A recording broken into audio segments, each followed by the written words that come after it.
CUET का exam सिर्फ English और हिंदी में होता है। ऐसा बहुत सारे बच्चों के मन में डाउट्स रहते हैं कि क्या हम दूसरे लैंग्वेज से आते हैं इंडिया में, तो क्या हम उस पेपर को उस लैंग्वेज में दे सकते हैं? क्या सारी यूनिवर्सिटीज में इंग्लिश लैंग्वेज का मीडियम ही लेकर एग्जाम दे सकते हैं? मैं यहां आप दो चीजें क्लियर कर देना चाहता हूं। मीडियम और सब्जेक्ट दोनों अलग अलग होता है। आप सब्जेक्ट जो चूज कर सकते हैं, लैंग्वेज में 13 ऑप्शंस होते हैं आपके पास, आप कोई भी सब्जेक्ट चूज कर लीजिए।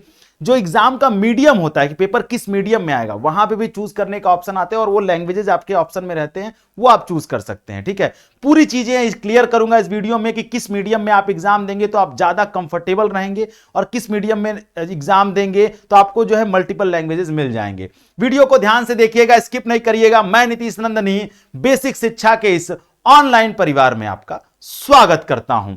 सबसे ज्यादा कंफ्यूजिंग क्वेश्चन यही होता है कि क्या मीडियम हम दें, मीडियम और सब्जेक्ट में क्या अंतर होता है। तो चलिए इस वीडियो के माध्यम से आपको समझाने का प्रयास करता हूं। जब मैं बात करता हूं लैंग्वेज की कि कौन सा लैंग्वेज लें, ठीक है, तो आपके सामने 13 लैंग्वेज का ऑप्शन आता है। 13 लैंग्वेज होती हैं जिनमें से आप कोई भी लैंग्वेज चूज कर सकते हैं। उन 13 लैंग्वेज में कौन कौन सी लैंग्वेज है? हिंदी है, इंग्लिश है, असमिया है, बंगाली, गुजराती, कन्नड़, मलयालम, मराठी, उड़िया, पंजाबी, तमिल, तेलुगु। इनमें से आप कोई एक लैंग्वेज आप चूज कर सकते हैं अपने एग्जाम देने के लिए। अब उसमें एक चीज मैं क्लियर कर दूं, सीयूईटी के एग्जाम में 3 पार्ट होते हैं। एक लैंग्वेज का होता है, एक डोमेन का होता है, एक जनरल टेस्ट का होता है। अगर आप इंग्लिश लैंग्वेज को चूज करते हैं, सपोज दैट आपने चूज कर लिया, यहां से कौन सा लैंग्वेज चूज किया है? इंग्लिश।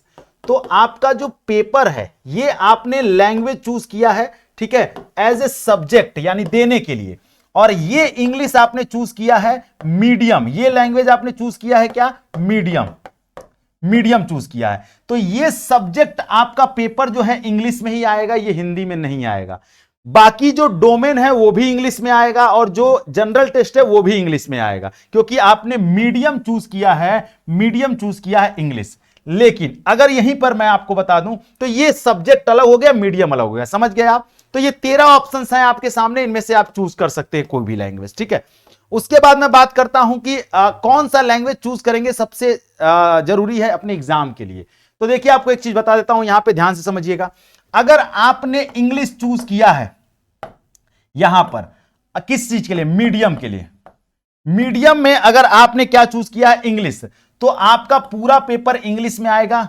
लैंग्वेज अगर आपने इंग्लिश चूज किया तो वो तो इंग्लिश में आएगा। लेकिन अगर आपने मीडियम इंग्लिश चूज किया है, पर अगर आपने सब्जेक्ट के लिए, अगर आपने मीडियम इंग्लिश चूज किया है पर सब्जेक्ट में आपने क्या चूज किया है? आपने सब्जेक्ट में चूज किया है हिंदी, तो सब्जेक्ट आप हिंदी का देंगे, बाकी पूरा पेपर इंग्लिश मीडियम में होगा, including domain and general test. ठीक है, अगर आप हिंदी चूज करते हैं एज मीडियम, हिंदी चूज करते हैं मीडियम, मीडियम में आप हिंदी चूज करते हैं, तो आपका लैंग्वेज आप इंग्लिश चूज करते हैं, तो आपका पेपर लैंग्वेज वाला इंग्लिश मीडियम में रहेगा, हिंदी में बाकी पूरा पेपर रहेगा डोमेन और जनरल टेस्ट। ठीक है, अगर आप हिंदी लैंग्वेज मीडियम में चूज करते हैं और हिंदी लैंग्वेज चूज कर लेते हैं एज ए सब्जेक्ट, तो पूरा पेपर आपका हिंदी में रहेगा। पर मैं आपको बताऊंगा कि ऐसा कौन सा लैंग्वेज चूज करें जिससे पेपर हमें हिंदी इंग्लिश दोनों में मिल जाए। ठीक है, आगे बढ़ते हैं तो बात करते हैं यहां पर, जब आप डोमेन सब्जेक्ट की तरफ आते हैं, अब यही मीडियम की बात करूंगा।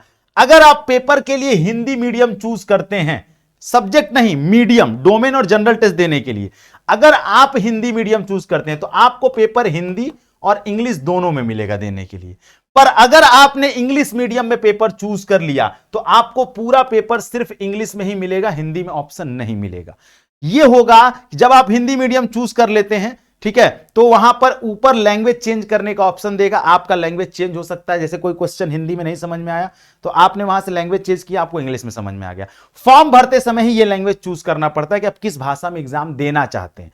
आपने सब्जेक्ट चूज कर लिया, लैंग्वेज वो अलग है, यहां पे किस मीडियम में आप एग्जाम देंगे, जनरल टेस्ट और लैंग्वेज किस मीडियम में देना चाहते हैं। ठीक है, तो आप हिंदी चूज करेंगे तो इंग्लिश हिंदी दोनों में मिलेगा, इंग्लिश चूज करेंगे तो ओनली इंग्लिश में मिलेगा। तो अगर कोई क्वेश्चन नहीं समझ में आया तो फिर आप इंग्लिश में ही उसको समझना पड़ेगा, आपको, आपके पास मजबूरी हो जाएगी। ठीक है, अब हम आगे बढ़ेंगे तो बात करते हैं कि आपको क्या करना होगा, कौन सा जो है क्या लैंग्वेज चेंज कर सकते हैं। लैंग्वेज चेंज कर सकते हैं क्योंकि वहां पर करेक्शन विंडो आता है। पर बच्चे इस बात से ज्यादा परेशान रहते हैं कि कौन सा ऐसा लैंग्वेज चूज करें। तो मैं आपको यही सजेशन दूंगा कि जब आप फॉर्म में भरिएगा तो एज ए लैंग्वेज मीडियम में हिंदी चूज करिएगा, और सब्जेक्ट में जो आपका बेहतर होगा, जो क्लास 12th में आप पढ़ रहे होंगे, चाहे हिंदी, चाहे इंग्लिश, चाहे असमिया, बंगाली, कन्नड़, तमिल, तेलुगु, जो पढ़ रहे होंगे क्लास 12th में, वही सब्जेक्ट लीजिएगा। ज्यादातर बच्चे इंग्लिश को एज ए सब्जेक्ट चूज करते हैं, ठीक है, हिंदी को दूसरे नंबर पर, बंगाली को तीसरे नंबर पर ज्यादातर बच्चे रखते हैं अभी तक के डेटा में। मीडियम में आपके पास ज्यादातर बच्चे दो ही मीडियम चूज करते हैं, या तो वो हिंदी चूज करते हैं या इंग्लिश चूज करते हैं। पर अगर आपको पेपर हिंदी इंग्लिश दोनों में चाहिए तो आप चूज करिएगा हिंदी, और अगर इंग्लिश में चाहिए केवल तो आप चूज करिएगा इंग्लिश। ठीक है, आपकी सारी समस्या दूर हो गई होगी, और अगर दूर हो गई होगी, वीडियो अच्छा लगा होगा तो शेयर जरूर करना, कमेंट सेक्शन में बता के जाना कि वीडियो आपको कैसा लगा और आप किस जो है लैंग्वेज में कंफर्टेबल हैं, और साथ ही अगला वीडियो किस पर चाहिए ये भी मुझे बता देना, मैं जरूर लेकर आऊंगा आपके लिए वीडियो। मिलते हैं नेक्स्ट वीडियो में, तब तक अपना ख्याल रखना। थैंक यू सो मच, जय हिंद।